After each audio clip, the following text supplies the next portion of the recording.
Gihatod sa kasundaluhan ang naugkat nga patayng lawas ni Caregoy, kanhi commanding officer sa Guerrilla Front 55 New People's Army, ngadto sa iyang pamilya aron mapahilo na kini.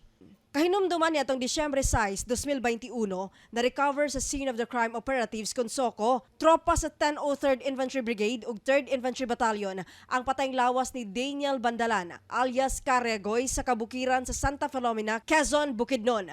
Sa interview sa Ramen Davao kang Captain Mark Anthony Tito, tigpamaba sa 10th Infantry Aguila Division, sa dihang nadawat nila ang impormasyon gikan sa mga kanhi rebeldeng sila alias Piyot ug Emil, kinsa mausap ang naglubong kang Caregoy, giadtuan nila gamit ang bag-ong mga gideploy nga helicopters ang gilubngan sa kanhi high-ranking official sa NPA ug ilaha kining gikalot. Kani manggod si Caregoy, gidubong lang siya dito sa bukid, tagatuhod lang ang paglubong sa iyaha. So wala pod na naibali sa iyang mga paryente kung asa siya gilubong, no? So niabot gani og hangtod December before pa siya na discover or before pa siya gitudlo nga nasa dito. So ang ato ang ways forward ani is mahatagan siya og disente nga lubong uban ang iyang mga pamilya.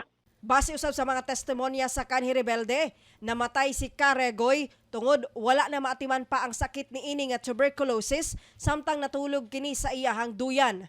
Gibasol ni kanhi top New People's Army Commander Aryan Jane Ocheta alias Kamarikit ang uban pang mga leader sa CPP, NPA, NDF ug ilahang internal nga bangi ang pagkamatay ni Caregoy kinsa wala tuguti nga mag-medical leave sa kabalakang madakpan kini sa tropa sa gobyerno.